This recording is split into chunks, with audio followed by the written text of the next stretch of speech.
Kad po, ako yung may sakit na diabetes at high blood. Wala no, napunta ko dito sa Karma, nagtitika ko dito, medyo bumaba ang blood pressure ko at diabetes. Medyo maganda na hindi ako masyadong napapagod sa kaikot-ikot sa bahay-bahay. Dati ang blood sugar ko 144. 130 na lang ang sugar ko ngayon. At maraming salamat sa Karma at bumaba ang sugar ko saka yung blood pressure ko. Umangan na rin yung pakiramdam ko ako yung nag-iikot sa mga kabaybayan. Nawawala na rin yung pagod ko. Yun lang. Kaya mga kababayan ko, kung gusto niyo mapagaling ng mga sakit niyo, kung gusto niyo masibukan ng benepisyo, subukan niyo mag-take ng Karma para gumanggalan sa kiramdam niyo. Mahalagang paalala, ang Ikarma Narati at capsules ay hindi gamot at hindi dapat gamiting panggamot sa anumang uri ng sakit. Tulungan tayo, tulungan tayo, tulungan tayo, Party List. Botosan, Tulungan Tayo Party List, number 64, Jad Balota. Tulungan tayo, tulungan tayo, tulungan tayo, Party List. Iboto, Tulungan Tayo Party List, number 64 sa balota. Political ads paid by 64 Tulungan Tayo Party List, San Miguel, Calasiao, Pangasinan. Ladies and gentlemen, the new face of your favorite resto bar in Dagupan City.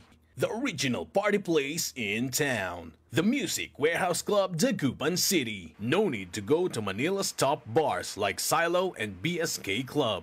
Dagupan has it all. Fully air-conditioned with free entrance, free parking, and restrooms for all. Doors open at 7 p.m. Do well, live well, and dress really well. Find us at Paris Street, Barangay Pogo, Chico. Contact us at 075-522-2617. Reserve your tables now. Pakinggan natin ang tinig ng babaeng ito. Tao dito na tinatakot at nananakot. Ito ang sagot ko sa mga nananakot sa ating mga kailyan. Huwag niyo silang takutin. Harapin niyo ako! At pakinggan naman natin ang tula ni Mayor Rami Paraino. Ang panunungkulan ay serbisyong pinapahalagahan. Hindi ito kinakasangkapan para manira ng walang pakundangan. Tayo'y alipin ng ating sinumpaan. Pagmamahal at respeto sa kapwa ang siyang ating daan. Maglilingkod ng tapat ayon sa kagustuhan ng mamamayan. Para sa bayan, iwaksi ang kasamaan at mga ganid sa kapangyarihan. Maniwala ka, dulot nito'y walang kumpay na kahirapan, madlay masasadlak pa sa kawalan. Ating pag-asa ang binibini na minungutya. Nakapiring ang mga mata, simbolo ng katarungan at hustisya. Samahan pa ng panalangin o sinta para sa mga walang budhing tatamaan ng sentensya. Makakaasa po kayo, tamang adikain aking paninindigan. Mayor Rami Paraino, ang tunay na anak ng Ordaneta. Matalinong pagtalakay sa mga usaping pambayan. Hihimayin ang bawat detalye para mailabas ang katotohanan. Kasama ang walang pinapanigan kundi ang tama. Orly Navarro. Orly sa IZ. Orly sa IZ. Orly in the morning.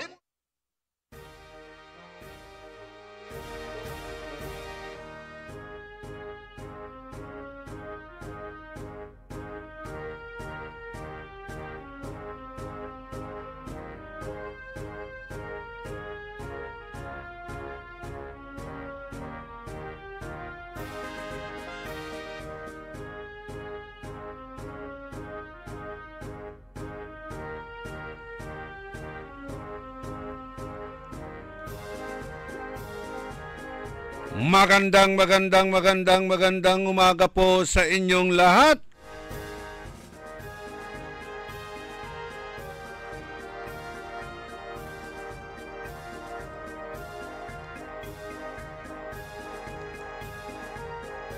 Good morning, good morning, good morning, good morning.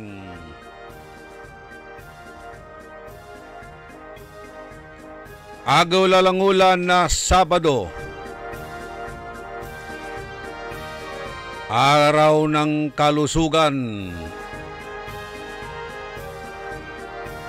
Sa DWIZ Dagupan, ating pong pag-uusapan ang ating kalusugan, ang inyong mga sakit na nararamdaman at gusto nyong ikonsulta sa pamamagitan ng radyo ay handang-handa pong sumagot dyan si Dr.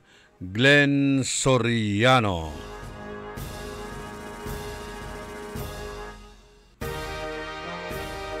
Naimbag nga bigat, naimbag nga agsapa, kada kayo amin na po nga dumdungag di dahito nga programa tayo. Sapay kumada kayo iti nasyaat nga kasasaad, tapta nga aldaw iti Sabado.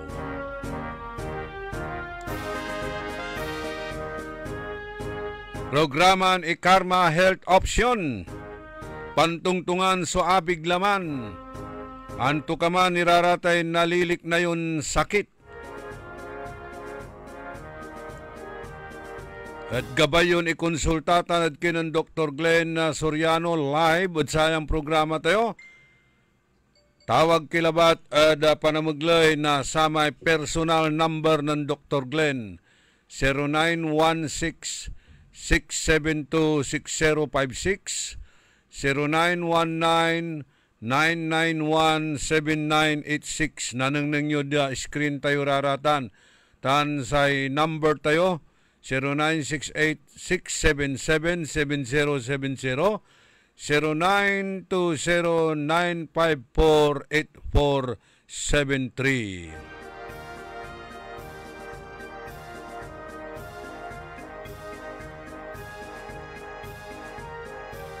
Pag-uusapan po natin itong high blood pressure.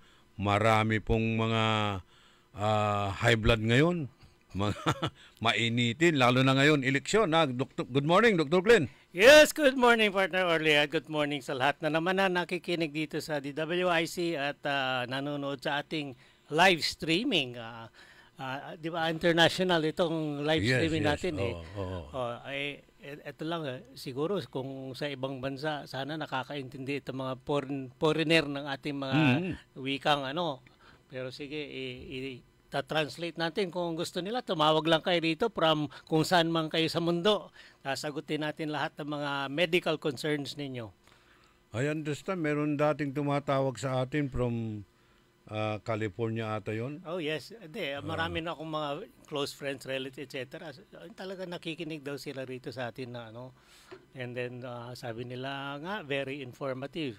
Alam nyo itong yung ginagawa natin dito, katulad ng sinabi ko previously, it's okay lang yung paulit-ulit tayo ng one, pero nakakarating ang information. Alam nyo kung makikinig kayo sa isang yung news, pag-iisipan nyo pa yan kung totoo ba yan? Totoo nga ba yan? O chismis lang yan? Marites lang ba yan? So hintayin nyo pa ulit-ulit. Siguro kung nakatatlong beses kayo na napakinggan yun at nasabi din ng mga kaibigan nyo, totoo yan. Sige, gagawin nyo na rin.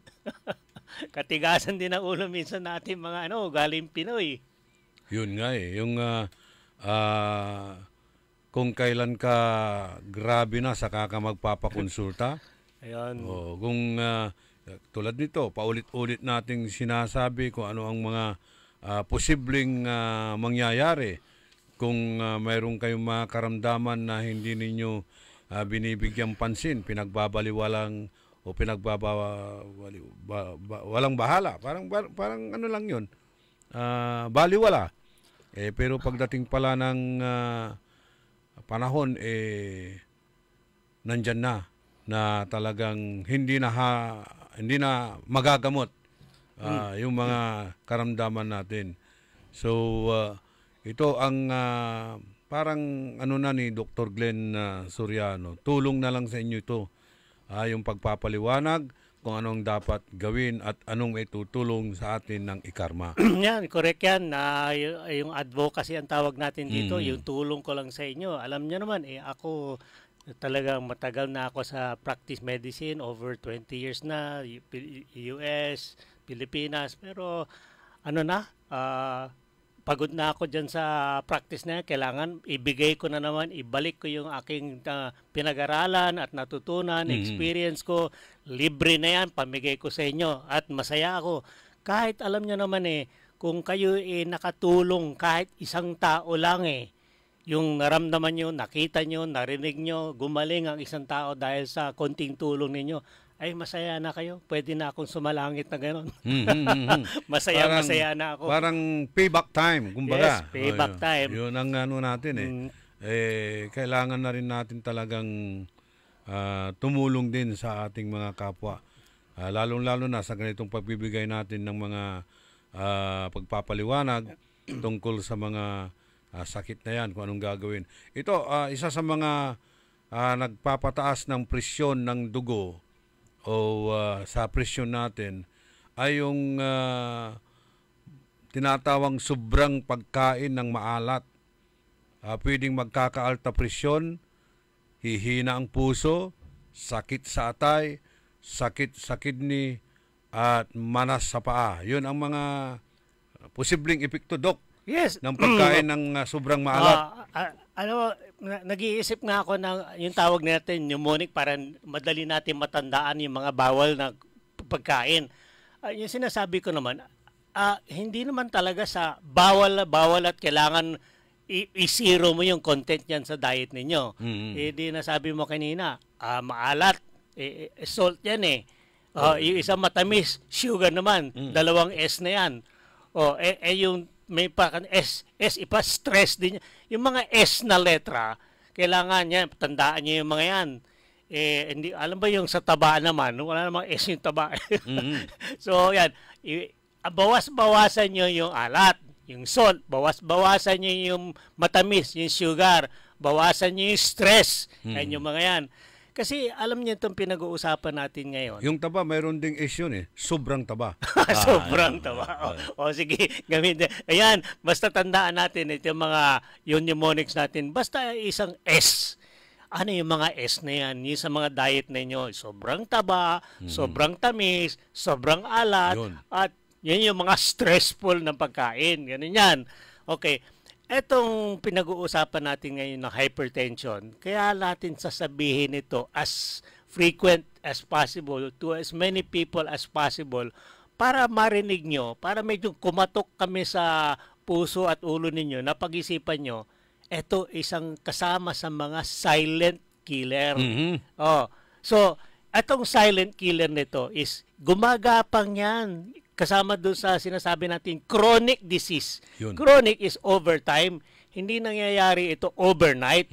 Ito over a long period of time na kumakain kayo ng sobrang maalat, sobrang tamis. Ganun yan. Alam naman natin dito sa ating lalawigan. Kaya nga tinawag na pang-asinan. Pang-asinan. Nandyan lahat yan. Nung produkto natin sa bagoong, masarap yun Tama. Kailangan natin gawin dyan. Sige, huwag naman natin patayin yung ganon. Yung pang-asinan talagang ang mga tiga-pang-asinan. Mahilig nga sa maasim, maalat at matamis. Ikokontra natin yan sa yung pakontra ng good lifestyles. Katulad ng huwag kayong mag-isip ng problema at mag-exercise na lang kayo para ma-maintain nyo yung kain nyo ng maalat at matamis. Yun ang remedyo niyan Ang sa buhay naman, kung tatanggalin mo lahat ng kaligayahan mo sa buhay, stressful yan. Papunta rin sa sakit yun. Yung araw-araw na pato ang kinakain mo, yung pato kasi nasa buti, silver swan. So maalat 'yon. Maalat. Pero preservatives. Bagoong pa lang ulam na yes, 'yan. Tulad nating mahihirap ang buhay. Ganito ang mga scientific na explanation noon. Alam niyo naman, kaya kayo kumakain ng alat. Okay? Kasi yan yung tawag, yung chemical na sa alat is sodium sodium chloride. Yan ang alat. Ngayon, ang proper function ng ating katawan depende rin sa sodium chloride.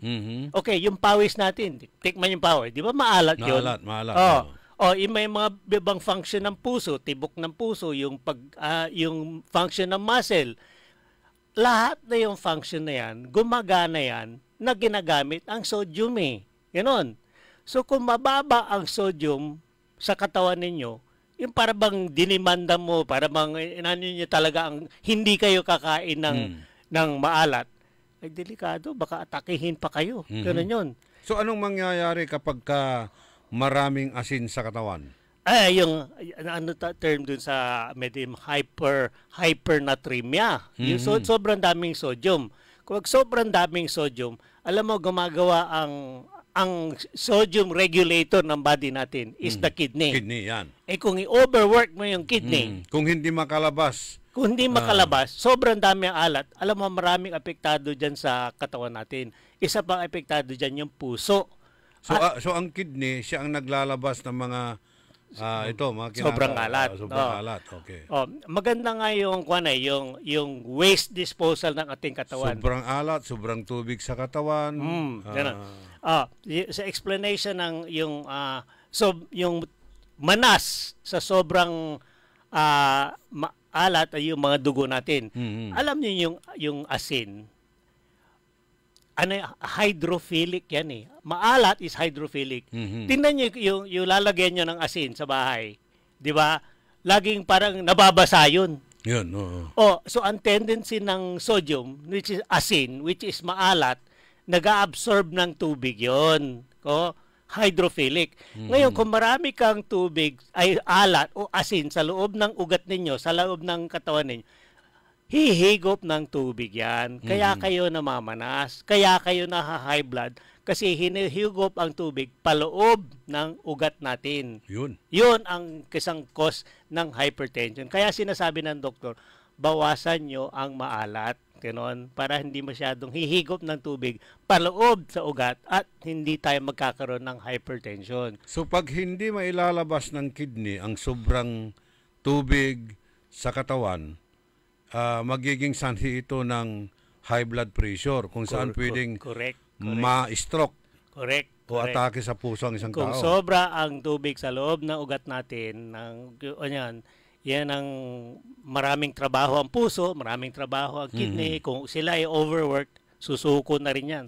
Subukan nyo ma-overwork kayo kung hindi kayo magre-resign. Ganun ang talaga nangyayari.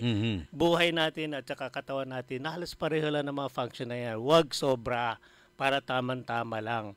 Ngayon sinasabi ko, kung gusto nyo, hindi nyo talaga mapikinan ng kain ng bagoong, kain ng maalat, ay didagdagan nyo ng exercise. Ganun yan. Okay lang magpapawis kayo kasi doon lumalabas yung sobrang alat. Yung kadalasan kasi yung kung maalat-alat yung sabaw, doon tayo nasasarapan sa paghihigop ng sabaw. Yung mga sodium alam niyo yung mga seasoning natin. Seasoning. Yung mga magic sarap, yung mga ganon. Meron talaga maraming sodium yan eh. Yan, para yung lasa ng pagkain natin. Yung bitsin, iba naman. Iba naman eh. Yung sodium, yun? Sodium glutamate ba yun? Glutamate yun. Monosodium glutamate. Makikita niyo yung term sodium. Ito, monosodium. Para bang sa chemical isa lang molecule ng sodium. So, in short, yung sodium is the culprit Pero sodium is a part of yung chemistry ng katawan natin. Kung eliminate mo yung totally sodium, magkakaproblema ka sa function ng body mo na normally. So, hindi mo pwedeng tanggalin yan. You should actually, sinasabi ko, regulate your sodium intake. Okay, if you cannot regulate your sodium intake, edi increase mo yung sodium elimination. Sabi ko, exercise. Ang ginagawa ng doktor, pagka hindi nyo talaga makontrol, wala kayong disiplina talaga, bibigyan kayo ng tinatawag nilang diuretic. Yung diuretic na yan is tulong sa kidney para matanggal ang excess na tubig. Ganun yun. So, para bumaba ng konti ang blood pressure na dahilan ang sobrang tubig sa loob ng ugat. Yan. So, ang vulnerable dito, Doc, mga bata Mga bata. Kasi ang pinapakain sa kanila itong mga noodles. Yes. Isa na yon. Mga chichirya, mga potato chips, kung anong mga kwan dyan na ibinibili yan sa para ibibigay sa mga bata. Ako, mahilig din ako sa chicharon, mani. Okay, yan. Actually, tama nga yan eh. Pero tandaan niyo rin dito, yung hindi tayo nananakot na gano'n. Ang sinasabi lang natin dito, yung pag-intake na yung sobra-sobrang alat will become a chronic problem. Okay? Kung yung anak niyo, yung baby niyo, pakainin niya yung mga junk food over 1 year, hindi niyo na talaga makikita yung problema noon. Makikita niyo yung problema noon pagka teenager na yung bata na for 10 years, pinakain mo ng junk food yung bata. Ganon, unhealthy food, sobrang alat. Pagdating niya ng teenage years, pero yung bata ay teenager, may high blood na. Marami na nga ngayon. Mayroon pa nagpapadialysis. Marami na nga ngayon. So, sino ba sisisihin natin? Environment? Ako, kung sasabihin ko, it's a hidden form of child abuse kasi yung mga adult, because of your sarili mong hindi mo nagagawa yung dapat para sa bata, sinashortcut mo yung alaga dahil bibigyan mo na ng yung junk food, bibigyan mo ng soda, bibigyan mo kung ano-anong junk food para lang matahimik siya para magawa mo yung gusto mong gawin. That's a form of talagang child abuse in the long run. So, sino sisisihin natin? Tayo din eh. Kailangan medyo attention na natin yan yung mga lifestyle ng parents para lumaki yung bata ng tama na medyo young adult pa lang, wala pang sakit. Yan yun. Mayroon kaming katrabaho noon ni Edwin na kapag nalilipasan niya ng gutom, noodles. Puro noodles ang kanyang kinakain. Ayun, tigok. Ayun nga. Oo. Yan ang, ano ba yung, anong term ginagamit natin talaga sa Pilipinas? Kapit sa patalim. Di ba? Kasi, wala. Gutom na gutom ka na. Kailangan mo ng energy. May gagawin ka. Anong gagawin mo? Yun ang pinakamabilis. 3 minutes lang. Nandyan na. 2 minutes na. Sa pakete. 2 minutes. Ready na. Ready to eat na. Ganun lang talaga yan. So, yun ang kadalasan na binibigay sa mga bata. Yes.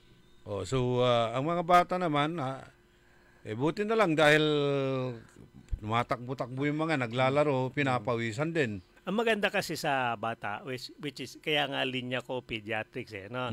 Nasa libro namin, yung textbook ng pediatrics, yung preface pa lang yung parang hindi pa, para bang introduction lang, ang nakalagay talaga doon. Kung babasahin ko, babalikan ko talaga, ang practice ng pediatrics, para bang 90% ng practice ng pediatrician is non-interventional.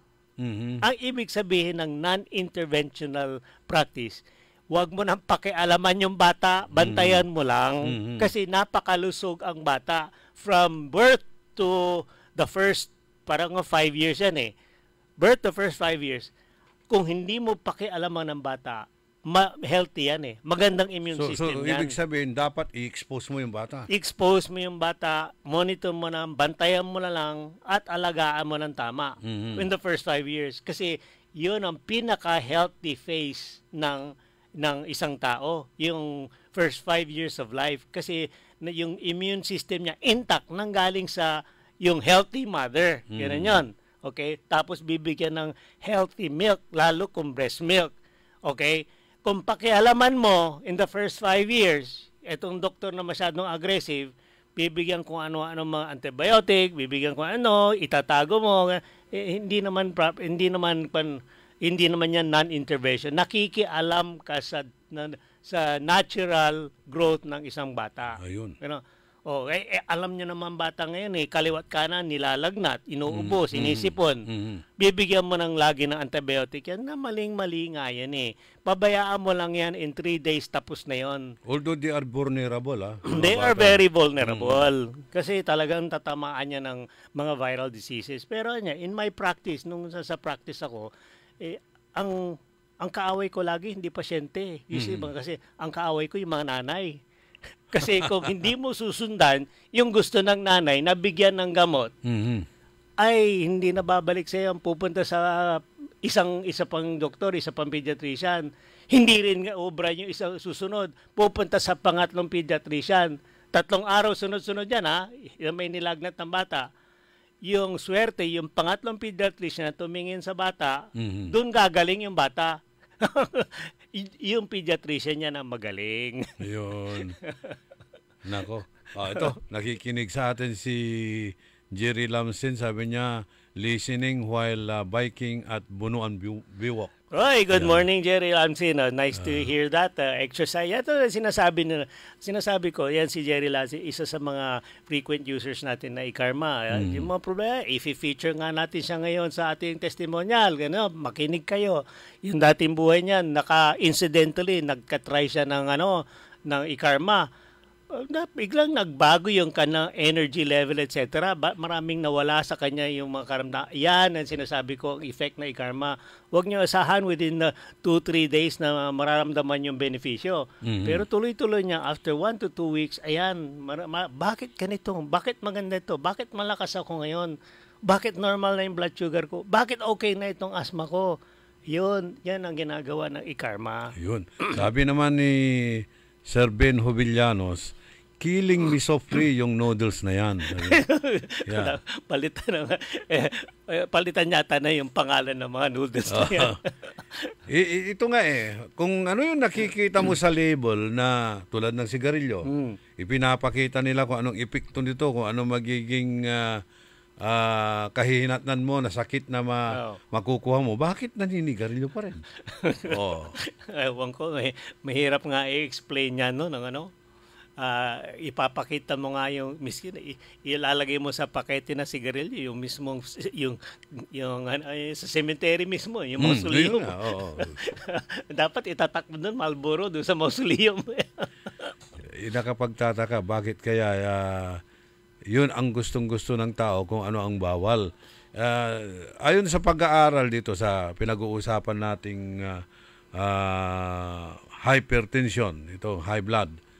Ayon sa pag-aaral dito, Doc, parang ito nasaan na yung natin dito na pag-aaral by Rimando et al. Tungkol dito sa hypertension at saka sa USDA, US Department of Agriculture. Ano itong ginawang pag-aaral ito? Ito ba tungkol sa iKarma, Doc? Actually, hindi. Matagal na nga itong mga studies. Isa ito sa napakadaming studies. Studying, nire-research nila ang properties, ang benefits ng itong ingredient ng iKarma. Ang pangalan nito is pterostilbene. Ang pterostilbene, maraming gumagamit nito, yung mga albularyo natin, yung mga Ayurvedic medicine na dati sa India, sa China. So, ito, very curious ang mga researchers kung ano ang laman nitong Nara tree na tawag na ang very effective. So, nalaman nila na pterostilbene ito. So, after yung study, nakita nila ang results ng mga yung actually laboratory studies ito, nakita nila ang pterostilbene, which is the major ingredient sa iKarma, nagre-reduce siya ng bad cholesterol.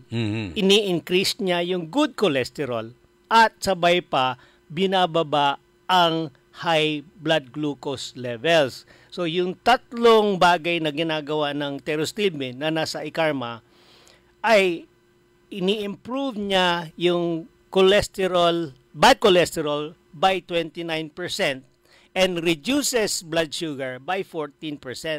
Yun ang study ng Rimando. LDL, tawag natin dyan. Yan, lechon de leche, di ba sabi mo noon, LDL, kaya natatandaan mo, ano yung LDL?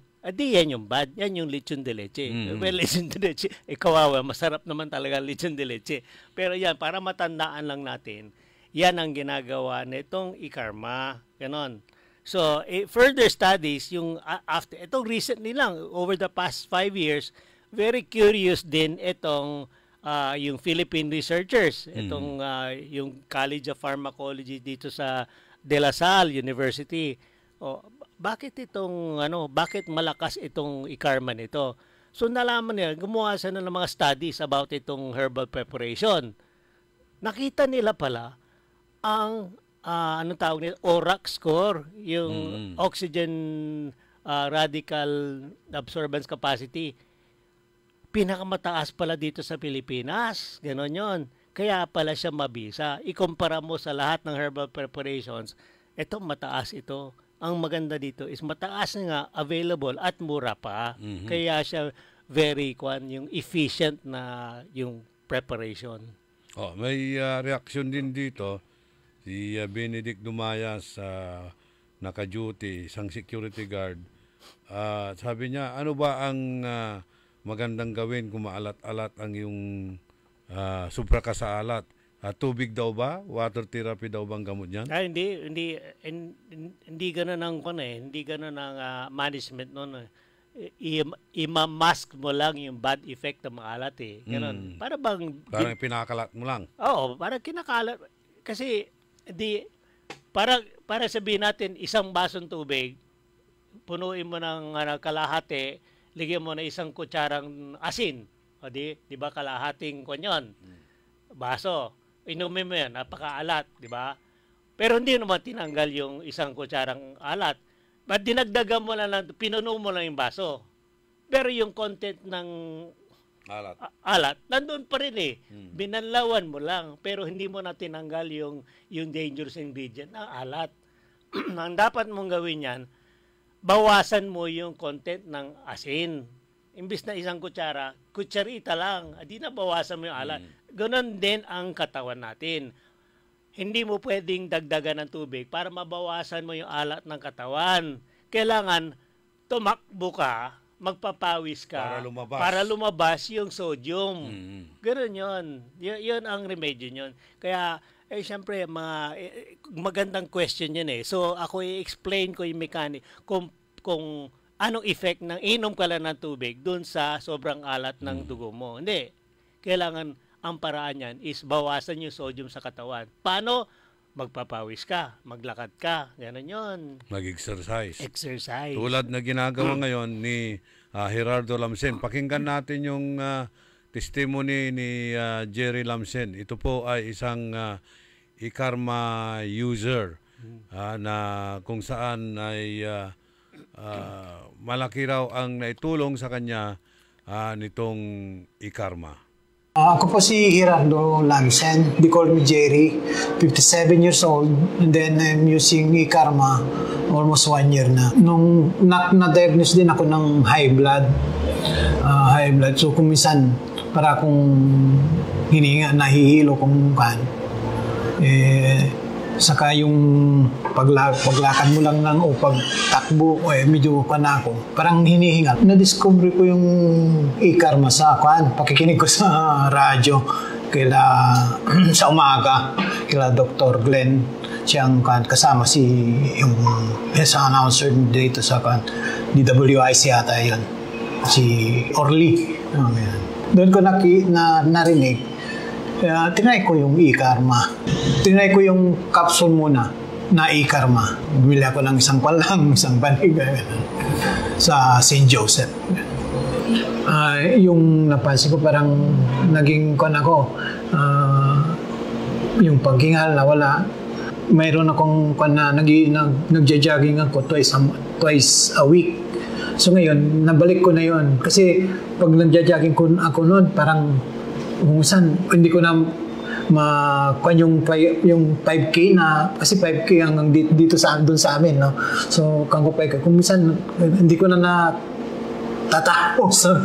So ngayon okay na ako, hindi ko na iniinda yung hingal. So yun ang tiwala ko doon sa e-karma na tinitik ko na nakatulong sa akin sa health ko.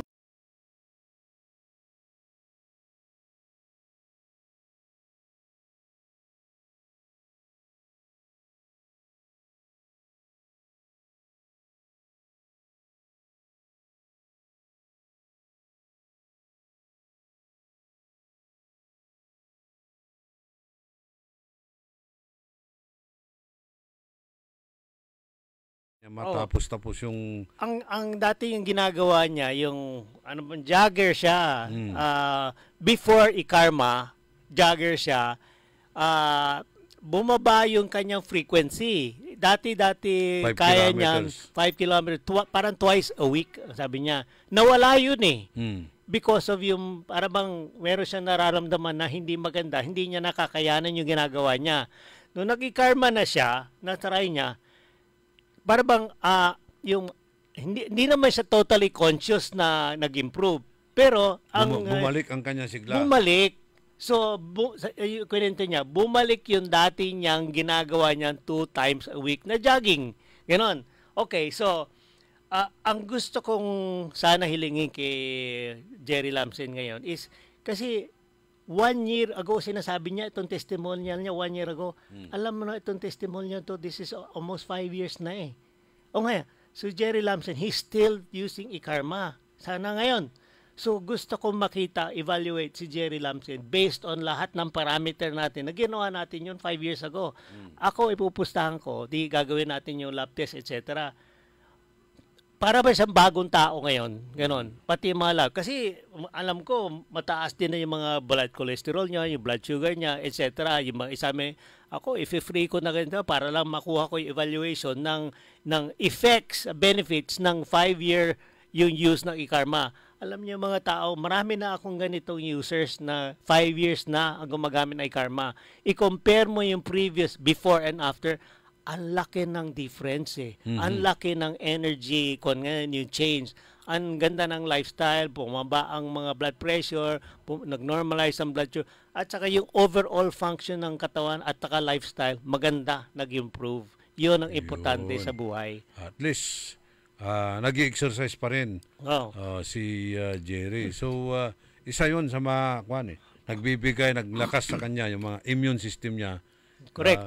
Ito yung gusto ko sabihin sa mga yung listeners and mga viewers dito sa atin. Alam nyo, yung e-karma is not a magic na yung medicine or gamot or preparation. It's something na kailangan yung sabi, it's a supplement nga eh. Dagdag yan sa nutrition, dagdag yan sa protection ng body, at hindi pwedeng solo yan. Alam mo, lahat ng herbal preparations on the market, meron mga bestseller yan, highest seller, number 1, maraming adverts na sinasabi. Marami yan eh. Pero one common denominator na hindi talaga nila tinatanggal na sa amin din is kailangan yung sabayan niya ng proper nutrition and exercise daily. Di sa amin, e-karma with proper nutrition and daily exercise. Kung ano man product yan, sasabihin ko sa inyo, walang tamang product na hindi kasabay yung proper nutrition at saka exercise. Yun ang tama dyan. Okay. So, commercial muna tayo. May sinyas po ang ating technical. Araw po sa ating lahat. Inaanyayahan ko po kayo sa buwan ng Marso na sa gaganapin pong 100 Islands Festival na magsisimula po itong March 7 hanggang katapusan. Sana po magkita po tayo dito sa lungsod ng Alaminos, makasama kayo, mag-enjoy dahil marami po kami mga programa at events na lahat po ay magsasaya. Come here in Alaminos and experience the culture and of course, ang aming ipinagmamalaking 100 Islands National Park. So muli, sama-sama po tayo mag-enjoy dito sa Alaminos City. Ang patuloy na pagpapaganda sa 100 Islands National Park at lungsod ng Alaminos ay pinangungunahan ni Mayor Art Brian Celeste. Gina, Gina tayo kay Gina de Venecia. Love tayo ni Manay Gina. Maaasahan at handang tumulong sa 4 distrito ng Pangasinan. Chika na ba kay Manay Gina? Manay Gina de Venecia. Love natin si Manay Gina. Manay Gina de Venecia. 4 distrito, Gina ba kayo?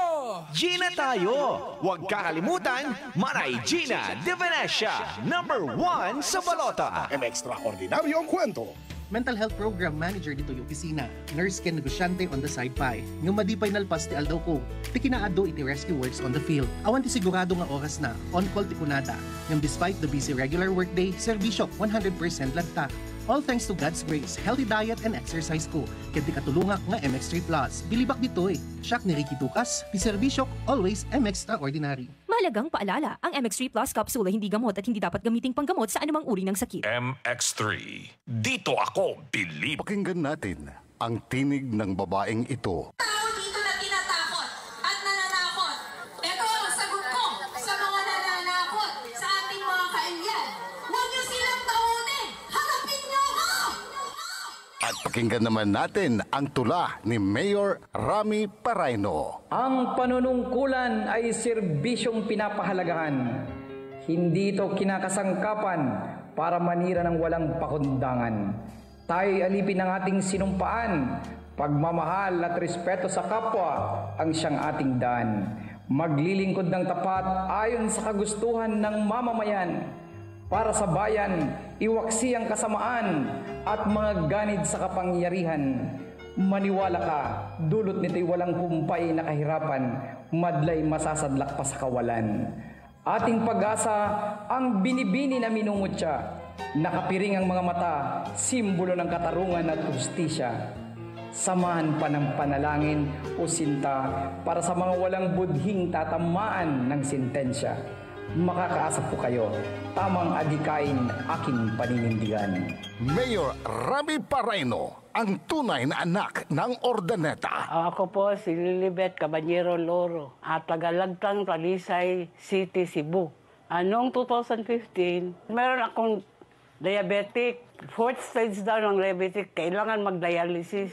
Yung lifestyle ko, hindi ako makatulog kasi meron akong hinahabol na trabaho eh. Kasi mayroon akong 10 barangays na dinadala. Kasi bookkeeper ako. Doon lang, hindi ako makatulog. Siging overtime. Palaging naka-overtime. Nung naka-open ako sa radio, nakabalita ako na mayroong ikarma daw destroy diabetic. Sachet ng tea, ininom ko. Yung una, yung sugar ko is 168.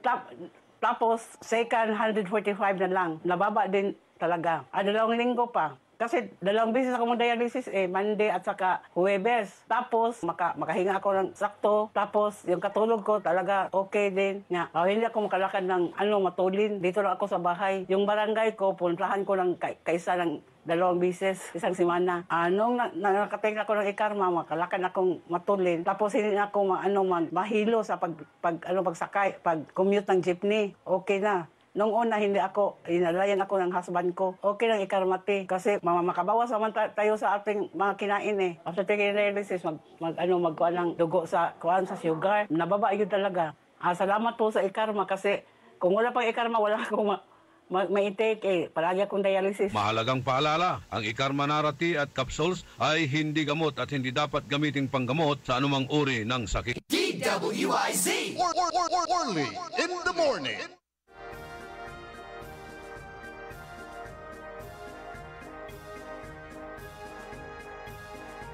46 minutos, kasumpala na alas 7 kabuwasan, panangipatuloy na programa tayon Ikarma Health Option, Special Edition na early in the morning. Yung mga avid listeners natin dito, marami na pong nag-chat, si Sarlo Gonzales, Mang Bino Villano, si Gigi Gamboa, siyempre si Jerry Lamsen, si Salvacion Nabiray, Perla Fernando, ito. Ikarma user din ito. Dapat sana pumupunta ka rito tuwing Sabado para magpa-check up kay Dr. Glenn. Kumukuha ng gamot dito ito parang ang kinukuha niya is Losartan, Amlodipine. So ibig sabihin hypertensive din siya. Yeah, hypertensive, Losartan, ang gamot yan. So hindi tayo dapat lumagpas o pabayaan o makaligtaan yung mga gamot na yan. Well, kaya nga tinatawag na maintenance. It will maintain the normal blood pressure dapat. Kasi doon sa yung mga gamot, kung inom ka ng gamot, ang effectivity nun actually it's between 3 to 6 to 8 hours, parang ganun ang tagal sa dugo natin. After yon, sabihin natin after 4 hours, pahina yung bisa ng gamot na yan. So yung Losartan actually, pag good for mga 12 hours yon, pawala ng bisa. Kaya minsan sinasabi ng mga doktor, twice a day. Para ang maintenance niya, effectivity niya, is good for 24 hours. Ganon. Pero ang thinking nun kasi is, inom ka na ng losartan na umaga, good for 12 hours yan. After 12 hours, patulog ka na. Hindi mo na kailangan ng kwan. Relax ka na eh. Kaya inom ka uli na susunod na morning for yung maintenance ng blood pressure mo for the whole day yung following day. Ganon yan eh. Okay. Ganon. Pero marami mga nagtatanong, bakit Doc, dalawang klase? Yung isa umaga, losartan, may gabi, amlodipine. Ang mga gamot na pang high blood is iba-iba ang mechanism nila. Yung iba, pampaganda ng tibok ng puso, yung iba para relax yung muscle sa ugat, yung iba para matanggal ang sobrang tubig sa dugo natin. Iba-ibang mechanisms ng regulation ng blood pressure. Yung losartan naman, ang ginagawa niyan, nire-reduce niya yung activity ng enzyme, yung angiotensin ang tawag natin. Kaya hindi masyadong yung nako-constrict yung mga blood vessel para hindi masyadong mataas ang blood pressure. So, iba-ibang mechanism. Huwag kayong mag-self-medicate. Ipabayaan nyo sa doktor ninyo para siya mag-determine kung ano yung mechanism na magbagay sa inyo para bumaba ang blood pressure. Ayun, okay. Happy birthday kay Aldo sa Paolo Segundo, anak ni Armando Segundo, Ikarma Yusod din ito. Good morning din kay Roberto Nimer at Rolly Soriano. May nagtatanong dito, ganun din, si Napoleon ko, nakamonitor sa atin. May nagtatanong dito, Doc, ang kape ba ay nakaka-high blood? Well, caffeine has its activities on yung blood vessel constriction. Isang component ng high blood is yung sobrang higpit ng ugat. Yan, may muscle din eh. Muscle stimulant yung caffeine eh. Okay? Pero yung may mga studies actually na sinasabi nila, what is the actual yung direct effect ng caffeine sa blood vessels. Ganon. Ang effect niyan is very minimal eh. Ganon. Para makuha mo yung very strong effect na yung vasoconstriction, kailangan marami kang inumin eh. Ganon. Kasi kung minsan nagpapalpitit ka. So, yung ibang tao naman, they're very sensitive to yung mga ganon caffeine. Normally, ang tao, they're not really sensitive that much to caffeine. At isa pang fact is, the amount of caffeine in a cup of coffee is para bang so small that it will not really adversely affect a normal person. So kaya sinasabi nila, 1 cup of coffee a day is enough to stimulate you for the rest of the... Kung kailangan kang gumising sa umaga, 1 cup of coffee, okay na yan kahit na may mga heart problems ka. Huwag ka lang abusado. Ganun yan eh. Tapos, yung afternoon and evening, hindi mo naman kailangan ng coffee. So pwede po naman iwasan yung coffee. Ganon. So, yung mga may heart problems, sinasabi ng mga doktor, kaya hindi kayo nakikita ng doktor nyo every day para mabantayan kayo. Kaya sasabihin ng doktor sa inyo, iwasan mo ang kape. Yun ang reasoning nun. Hindi naman sinasabi niya, bawal. Pero dahil hindi kayo nakikita, hindi niya alam kung mag-aabuso ka o ilang cups of coffee na inumin mo sa isang araw, sasabihin ng doktor niyan, huwag ka na magkape. Okay. Ako sasabihin ko sa inyo, di palitan mo na lang kape mo na Ikarma. Ganon. Kasi Ikarma naman, yung mga herbal products, herbal nila, mayroong konting negligible amount of caffeine. Para basta galing sa lupa, hindi mo maiwasan na mayroong konting caffeine. Yun. Pero negligible yon, napakakonti. Hindi na nadidetect. Di ba may antioxidant din yan? Oo, yes. Kaya nga, yung dati-dati, sinasabi nila, based on yung caffeine, masama sa may problema sa puso. Pero on other perspectives, coffee is an antioxidant. Pero yung caffeine, is that addictive yun? Yung kwan? Not really. Not directly addicting. Ibig sabihin, kasi merong effect ng caffeine na napampagising. Yan ang gusto mo. Yan ang addicting yung effect ng caffeine. Caffeine in itself, it's not addicting. Ibig sabihin niyan, addicting is parang nagkakaroon ka ng yung psychosomatic dependency. Ang caffeine is a psychodependency. Kasi kung minsan sa isang araw, kung hindi ka nakakape, parang hinahanap-hanap mo. Hinahanap-hanap mo. Hinahanap mo yung feeling ng gising na gising ka, alert na alert ka. Yan. Pero yung ingredient naman, di may kapalit nga niyan yung kape. sinasabi nila palitan mo ng mga yung mga gamot na merong caffeine. Hindi yung coffee mismo, it's the caffeine, ganon. So yan ang addicting. So ano sinasabi mo? Ako sasabihin ko, maniwala kayo, if you can train your mind to change something successfully, Mag-karma ka na lang. Mag-karma ka na lang. Yun. Ganon. Kasi i-karma will give you the energy spurt. Hindi immediate yan, hindi ka katulad ng caffeine yan. Pero it will create an energy spurt level that is parang long lasting. Ayun. Caffeine will only last you 4 hours. I-karma, yung energy effect na i-karma will last a week, para gano'n. Pag na-attain mo na, tuloy-tuloy na yon. Okay. May nagtatanong din dito kung effective daw itong kanyang maintenance na Aprobars Irbesartan. Irbesartan, yeah. Irbesartan is one of the angiotensin regulating. Ang trabaho nun is yung pinipigilan niya yung effect ng angiotensin. Yung angiotensin nagpapaconstrict ng mga blood vessels.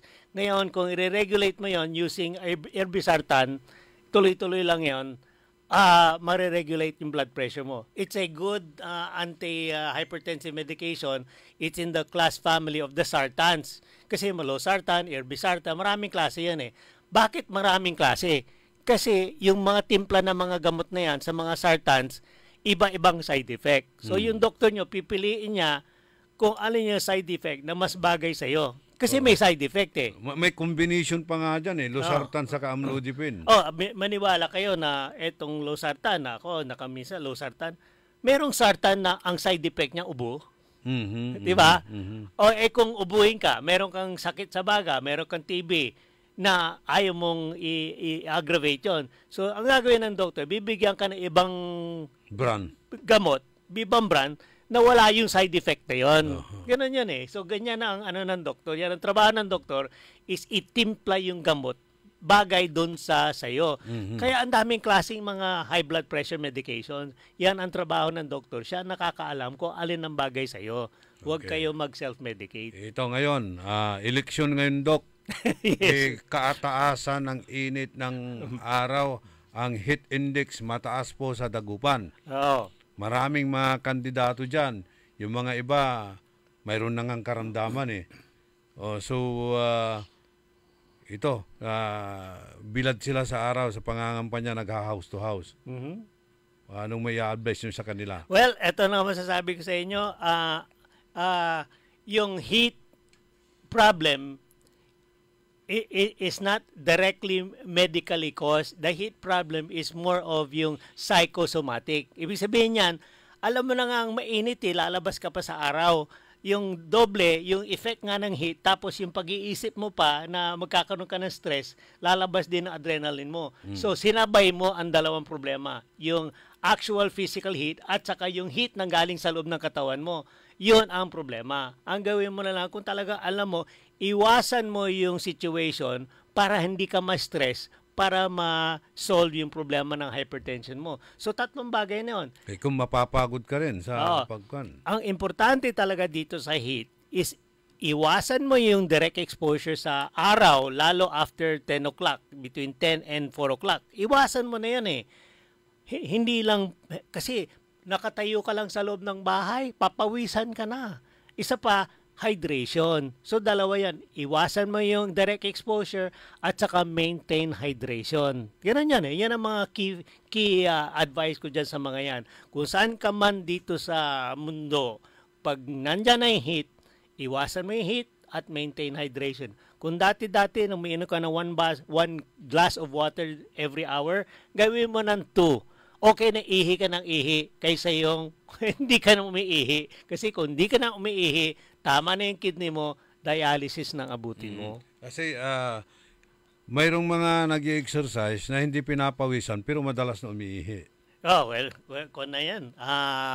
Baka may problema naman yan. Pero that's a sign of dehydration na ganon. Yung may pwedeng problema sa kidney, pwedeng problema sa hydration. So, kailangan natin mapag-aralan yung situation. Pwede rin sa prostate. Yeah, pwede. Well, prostate is indirectly. Kasi ang ginagawa ng prostate is pinipigilan niya yung daanan ng ihi. Ganon. Para kung sobrang laki, magana yung prostate, hindi talaga, kasi para bang kwan yan eh. Yung nandun sa puerto ng daanan ng ihi eh. Ikaw masyadong magayong prostate, talagang hindi makadaan. Ang mangyayari, biglang magre-relax yung prostate, parang small frequent ang ihi na nangyayari sa'yo. Yan ang ba symptoms ng prostate hypertrophy, yung pamamaga ng prostate. Ayun. Okay. Good morning din kay Flor Calpo at kay Gary Dalisay. Ito yung mga kaibigan natin na retired police officer. Nakikinig din sila sa atin. So, yun, hypertension kailangan, kung hypertensive ka ba, Dok, kailangan water therapy din? Well, may solution ba ang water therapy? Most of the hypertensive patients are on what tinatawag natin na water restriction diet. Kasi water restriction is, kasi kung hypertensive ka, meron kang tendency to overload, yung hindi ka nagbabawas ng tubig. Kaya sinasabi ng mga internists, mga cardiovascular specialists, may problema tayo sa water management eh. So ang gawin nyo na lang, limited na lang yung iniinom niya. Limited na lang. Okay.